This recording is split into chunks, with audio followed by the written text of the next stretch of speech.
আমরা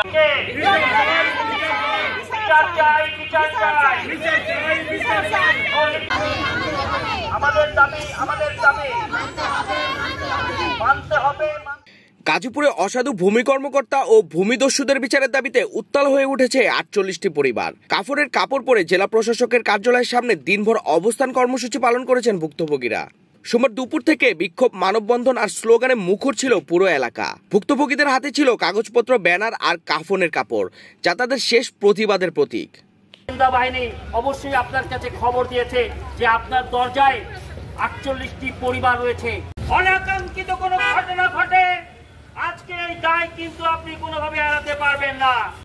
ভুক্তভোগী বানু বেগম, ইসমাইল হোসেন, উর্মি, এসাক, শাইলা ও জামাল মিয়া অভিযোগ করেন, গাজীপুরের কাশিমপুর গোবিন্দবাড়ি এলাকায় ৪৮টি পরিবারের জমি একটি সংঘবদ্ধ ভূমিদস্যু চক্র জাল খতিয়ান ও জাল দলিল তৈরি করে দীর্ঘদিন ধরে দখল করে আসছে। তারা জানান, ভূমি অফিস, কাশিমপুর সার্কেল অফিস সহ বিভিন্ন প্রতিষ্ঠানে ধর্ণা দিয়েও কোনো ন্যায় বিচার পাননি। ডিবি হারুন সহ অনেকের এখানে বাগান বাড়ি রয়েছে, সে বিষয় এই জেলা প্রশাসক সহ প্রশাসনের কোনো দৃষ্টি নেই। অথচ আমরা প্রতিদিন দৃষ্টি আকর্ষণ করছি, আমাদের দিকে তাকাচ্ছে না, আমাদের কোনো কথা শুনছে না, আমাদের কোনো বক্তব্য শুনছে না। অথচ আমাদের যারা এই জমি দখল করেছে তারা দলিল জাল করেছে, তারপরে খতিয়ান জাল করেছে, দাগ জাল করেছে। আমরা সেই কাগজপত্র এখানে উপস্থিত করেছি।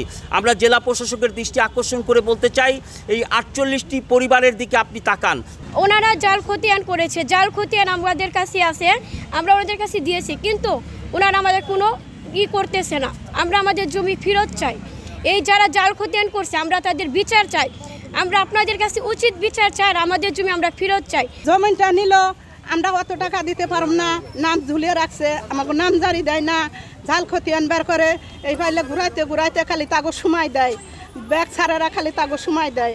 ওখানে মনে করুন আমাকে কোনো রাস্তা তো দেখি না, আমরা রাস্তা না দেখনে অনেক রাস্তায় খারাইছি, আমাদের জমিন আমরা ফেরত চাই।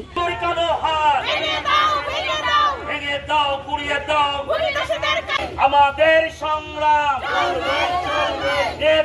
ফেরত। ভুক্তভোগীদের আরও অভিযোগ, অসাধু ভূমি কর্মকর্তারা নামজারি আবেদন বছরের পর বছর ঝুলিয়ে রেখেছেন এবং ভূমিদস্যু হজরত ও মান্নানগঞ্জের জাল কাগজপত্রকে বৈধতা দিয়েছেন। তারা বলেন, গত বছর অতিরিক্ত জেলা প্রশাসক কায়সার খসরু ন্যায় বিচারের আশ্বাস দিলেও কোনো তদন্তই করা হয়নি। ভুক্তভোগীদের একটাই দাবি, আমাদের জমি ফেরত চাই এবং দুর্নীতিবাজ ভূমি কর্মকর্তাদের বিচার চাই। কেন চেষ্টা করছে উক্ত জাল কাগজপত্র এবং বিভিন্ন ৯৮০ নং খতিয়ানের অবৈধ কাগজপত্র